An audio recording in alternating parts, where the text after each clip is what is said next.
Hello everyone, this is going to be a bit of a strange video, but I am less than a week away from my due date. I'm hanging out at home, just trying to get labor going. So basically what you're gonna see in this video, I haven't planned anything, like that's for one. I'm just gonna start like filming things whenever I get a chance, whenever my kid is not around. That's why you don't see me do a lot of like what I eat in a day videos, because it's very hard for me to respect the privacy of my family while documenting an entire day. But the moments where I am not with my kiddo, then I'm going to hopefully bust out the camera, capture a few of the things that I'm doing. A lot of them will be kind of just hanging out, trying to bring on labor as well as I can, just trying to do things that bring me joy this week, because very soon I will not be sleeping and I will have my hands full, or I will be in a lot of pain. So yeah, I'm just trying to enjoy these last few days. I don't know what I'm gonna film. I haven't planned anything, which you know is so unlike me. So yeah, this is gonna be a bit of a weird video for me. Let's see how it goes.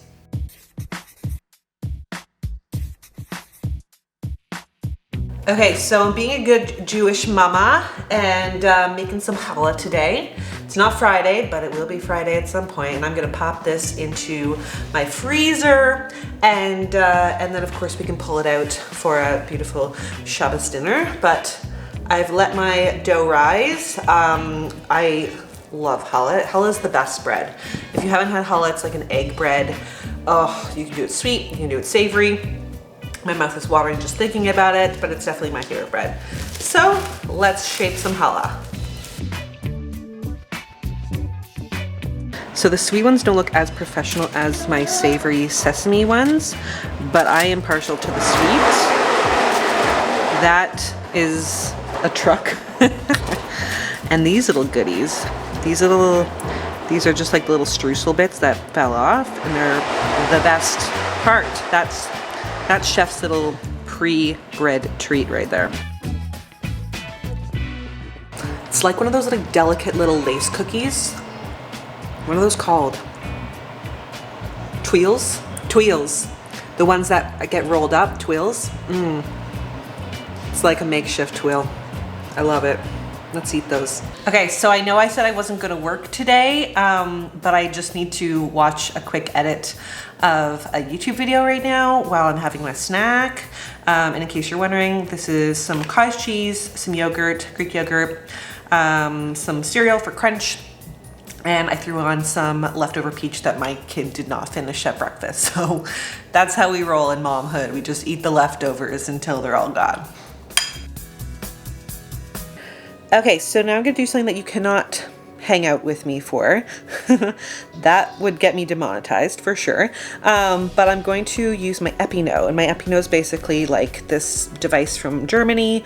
And then there is some not great, but weak evidence to suggest that it may help to reduce perineal tearing and episiotomy rates.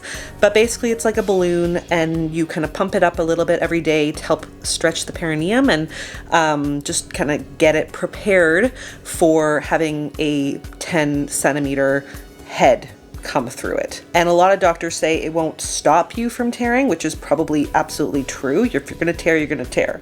And if you're not gonna tear, you're not gonna tear. So there's so many factors. But I will say I used it in my last pregnancy, and I had a 7 pound, 7 ounce baby, and I didn't tear. I didn't have any stitches, which was great. That's what I wanted. I didn't have an episiotomy. Everything went pretty well. So I'm using it again. It was something that was recommended like really a lot by my pelvic floor physiotherapist. And if nothing else, it definitely helps to prepare you for the pain of childbirth, because it really hurts and you have to kind of like learn how to use your breathing and kind of breathe through some of that pain. So I'll show you what it looks like, but I got to use it in private. And you pump this up to as big as you can handle it. Of course, at the beginning, you're not going to go big because it hurts. But yeah, like, okay, so this is ambitious. And then you got to pull that out. And then you, of course, would just like measure it here on your thing and be like, oh my gosh, I got to almost 10 centimeters or whatever. And yeah, you do a little bit each day and work your way up. Okay, so now I need some privacy. But again, a quick disclaimer again that I'm not endorsing this product. Speak to your healthcare provider, your doctor, your midwife, your pelvic floor physiotherapist, your whole team. If you're pregnant and you want to give something like this a go, I'm not suggesting that you run out and buy something like this at all. But it was something that my health team recommended. And yeah, I feel like I had success with it. So it's worked for me. All right, I'm gonna get a head start on dinner, and I'm gonna do kind of like a Korean Buddha bowl situation because I'm gonna use gochujang, which is super spicy. And as you know, they always say you gotta eat a lot of spicy food when you're trying to put yourself into labor. So I have no idea if that is an evidence-based recommendation, but I love spicy food, so I really don't care. It's a good excuse to kick up the spice a few notches. So I'm actually following one of my own recipes, so I'm gonna just pull that up. Now on the blog, I do it with like vegan ground meat, but I'm really just trying to use up whatever I have in my freezer right now because I need to make space for the baby milk, which is hopefully coming soon. Hopefully I have a really easy go this time with breastfeeding and pumping. So I'm using some organic ground chicken, I think is what I've got thawed out. So I am going to mix up some brown sugar, tamari, sesame oil, crushed red pepper, a little extra kick, gochujang, which is so delicious. This is gochujang, and it's a Korean spice paste. It's like chili paste basically, but it's kind of sweet and it's spicy and tangy. It is delicious. It's like so addictive. And then some garlic and ginger and oil, and that's the base of my sauce. And then you basically mix it with whatever you have, whether you're using a vegan meat or ground beef or ground chicken or ground turkey, or it's delicious on everything. So let's do it.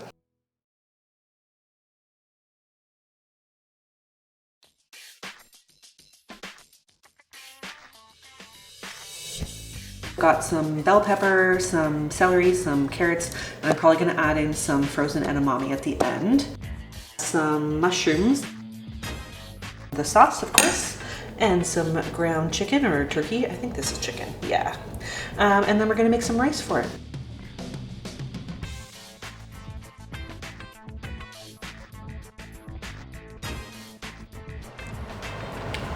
So spicy, so good. It's gonna blow our heads off, but maybe you'll make a baby come, and that is the dream, my friends.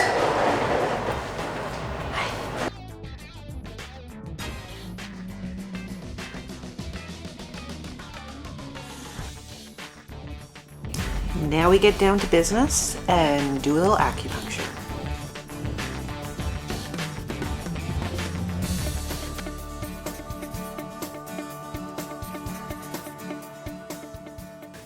Well, we've got some good news and some bad news, folks. The good news is that today I went to see the midwife, and I also had a pelvic floor physio appointment. And that was really great because I was able to determine that I am 3 to 4 centimeters dilated and 75% effaced, which is pretty good, I think. Definitely way better than where I was at this point last time. So the midwife thinks that this could happen anytime, which is crazy. So today might be the day, tomorrow might be the day. I don't think it's gonna be next week, but it's soon. So now the not so good news is that I spent the last 2 days filming little vlog content for you guys. And what happened? My card got corrupted. I hate technology. I've tried to revive it or, recover it. No such luck, folks. This is why I don't do a lot of this vlogging stuff by myself. But anyways, I can tell you what I've been up to the past few days. I made a big batch of protein pancakes for me and baby E. So I've froze them, they're in the freezer, ready to go. And I've been eating lots of spicy food. We had some spicy black bean tacos for dinner last night, which was so good. Oh, they're not really tacos, they were quesadillas, and they were really good. And I had some extra for lunch today too. So they were delish. I've been doing lots of squats, lots of bouncing on the ball. And I'm just charging my breast pump right now because I'm going to try to give that a go and get moving on that, because nipple stimulation is another apparent way for you to put yourself into labor, I guess. So we'll see how it goes. And anyways, if I can get these bad boys rocking and rolling, ready for baby, I will probably be in better shape than I was last time, because as I've talked about before, breastfeeding did not come easy to me. So let's see how far else I go. I mean, this might be my last check-in with you guys, which sucks because I had all this other great stuff that I shot. Sucks. Anyways, let's go on with our day. This is my new pump. We call her Willow. That's actually what it's called. This is my first time using it, so apparently it's got a big learning curve. It also makes me look pretty busty. I don't know, I'm gonna just say it's not a bad thing. So yeah, I don't know if this one's working. This one is definitely sucking. This one might need a little more. Oh, there we go.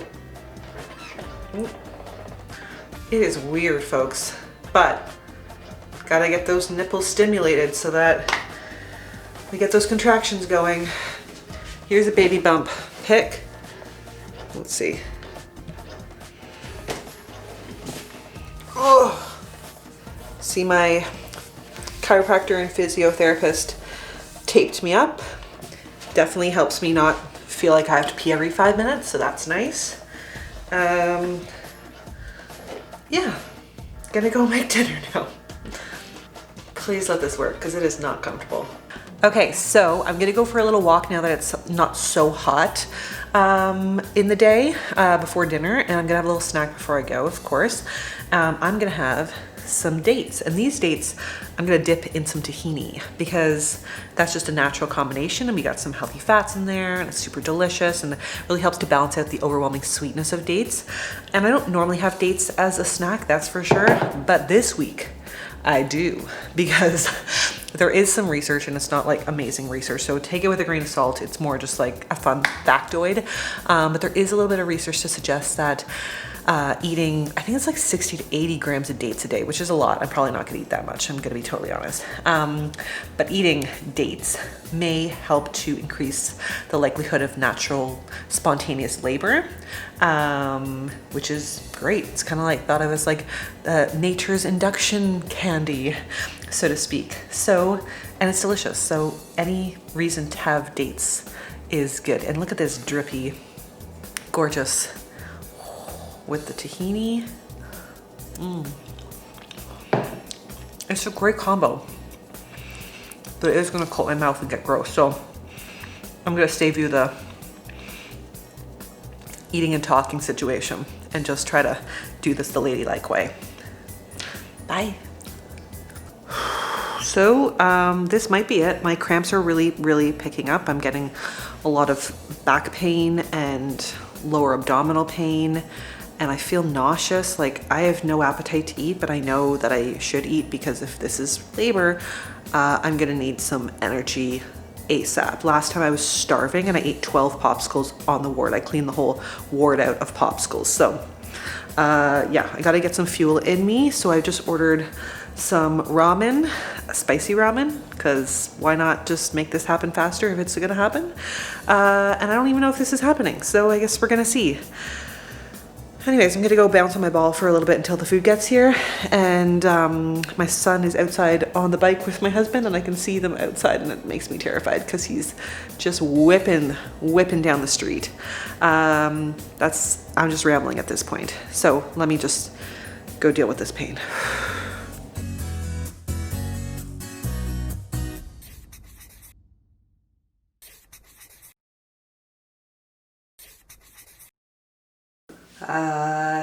Well, that escalated quickly. So yeah, that was actual labor that I was experiencing, even though I was in complete denial because it was all happening so damn fast. But basically, I am currently for 5 days postpartum.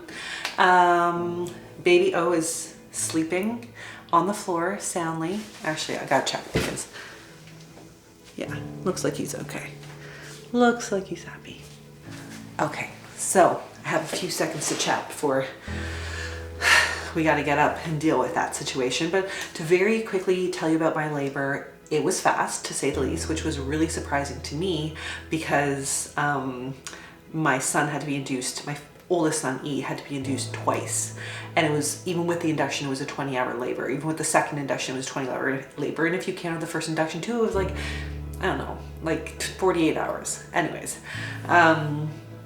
but basically what happened was that I was having like mild cramping early on in the day, and I just totally ignored it because I was like, pregnancy, it sucks, it feels weird, whatever. And I do apologize, there's construction going on outside because I live in a madhouse apparently. And then I went for my midwife appointment at like 9 a.m. She did a stretch and sweep and she was like, your cramping might get worse. It's just what happens with stretch and sweep, so don't worry too much. And that's what happens. Well, I was feeling the cramps all day long and it just felt like period cramps. It wasn't like it was coming in like a contraction like wave. So again, ignored them. I was getting ready for dinner around like 5 p.m. and I started to feel like, these cramps are starting to kind of come and go just slightly, but like still like period cramps, totally tolerable, no problem. But I let my husband take my son out for like a bike ride while I prepared dinner at 5. Actually, I don't think I even prepared dinner. I just decided to order in, right? So I started to kind of clean things up. And then by 6 p.m. I was like trying to eat my dinner and I was like, I really feel sick and I feel nauseous and I don't want to eat this, but I was like, oh, if this is labor, I'm gonna need to eat. So I was pushing myself to do that. And so at 7, I was like, better call my parents. Let me call my parents and just tell them, hey, come over just in case. If it's nothing, whatever, we'll watch some TV together, we'll watch a movie. It's not a big deal. So they started heading over and by like 7:30 when they got here, I was like, this is labor. I'd already talked to my midwife. She was on the phone with me through a few of the contractions. My contractions went from like just like having cramps as like a baseline pain to about 20-second contractions every 2 minutes. It was very consistent every 2 minutes. And you're supposed to go to the hospital when they're like apparently like 45 to 60 seconds in length, but 5 minutes apart. But mine never were 5 minutes apart. They were either they were nothing, or they were 2 minutes apart.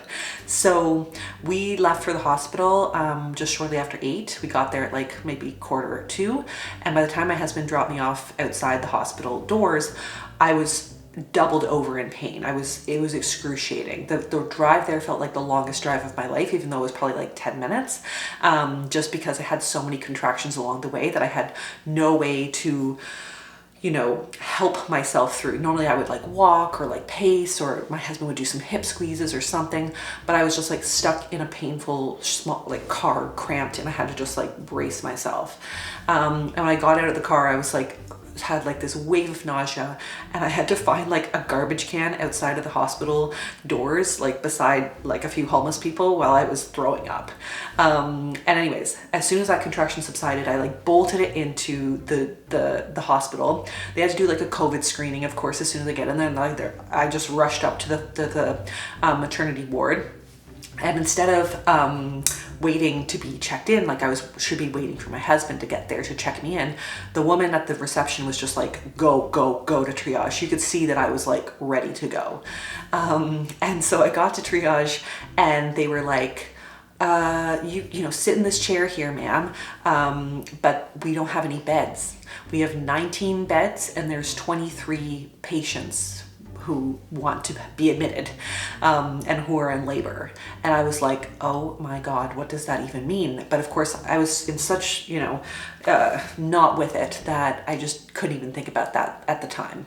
So they put me in like a little gurney bed, like in triage with a curtain in the corner. And my husband and my midwife, my midwife student came, and we were all cramped into this corner. And I was like terrified that I was going to be giving birth in the triage corner room, because also there was no option for pain relief. I was like, can I get an epidural? No. Can I get nitrous oxide? No. They don't even have a baby cart that would be helpful when you deliver the baby.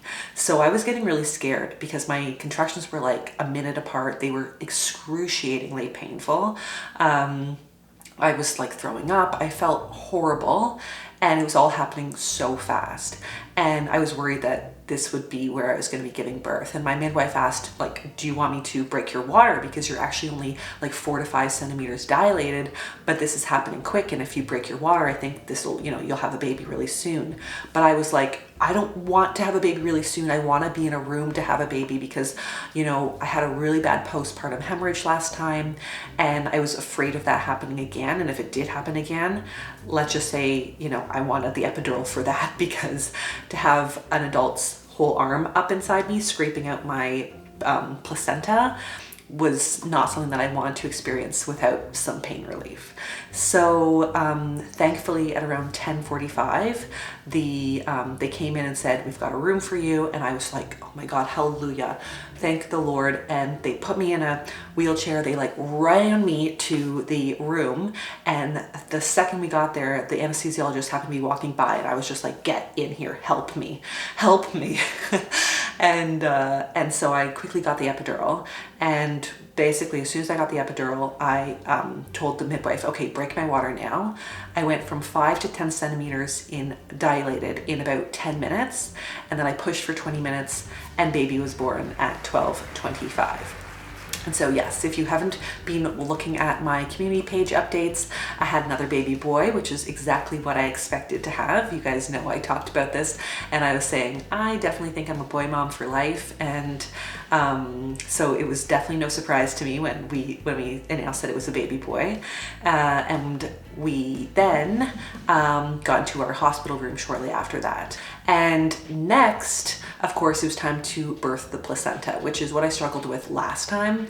And no surprise, happened again. I had what they call a retained placenta. And as a result of that, basically it meant that my placenta wouldn't just like come out. It wouldn't come out with Pitocin or kind of drug help. They had to call in the OB to, again, stick her arm up me, scrape it out while they like punched on my stomach and pushed down really, really hard to try to get it to dislodge. And it is really painful and uncomfortable to have all that pressure on your stomach. I can't even imagine what it felt like to have the arm up me, but thank goodness I had the epidural still running. So that was unpleasant and unfortunate because it caused me to hemorrhage. So again, I had a postpartum hemorrhage, which is also what I experienced with my son. And that's always a bit of a scary experience, you know, less so for me because I just try not to look at what's going on down there, more so for my husband, who's seeing what he considers, like what he said was just like a bloodbath, like a murder scene. But anyways, that made me feel pretty sick and weak because of course I lost apparently I lost over like 1.2 liters of my blood. And then we discovered that my son and I have 2 different kinds of blood types. And as a result of that, he was at higher risk of getting pretty severe jaundice and high bilirubin levels. So we had to stay for a little while to have him stay under the little lights, these therapy lights that help to bring down the bilirubin levels to reduce the jaundice. I hear a little squawker. Okay, back in a jiffy. All right, sorry about that. Had to do a quick little feed. But anyways, so the bilirubin levels went down. We got to take him off the lights. We got to go home, which was the best news. And I got to introduce E to O, and it was without a doubt the best moment of my life. It was the moment I've been waiting for and thinking about the entire pregnancy, and even before this pregnancy and even before the first pregnancy. It was like, there's something just so magical about seeing siblings meet. It was pure magic, and E has been such an amazing big brother. It just has blown my mind. I knew he would be because he's amazing, and he's so loving and affectionate just in his personality. But I've just been so blown away by how he's stepped up to this role, and he just wants to help, and he wants to every day he sees him and wants to give him a hug and a kiss and wants to hold him, wants to help feed him. He's just been such a joy, and both of them together, watching them interact, even though O is clearly just like a newborn and can't do much and can't say much, and they can't relate to each other yet.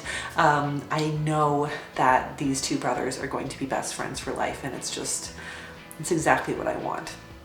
In terms of me and my update, things are going pretty good. I didn't tear, so in terms of my recovery, it's been really easy, I guess. I was back up and walking pretty quickly, other than, of course, the fact that I was like really weak and depleted right after birth because of the hemorrhage.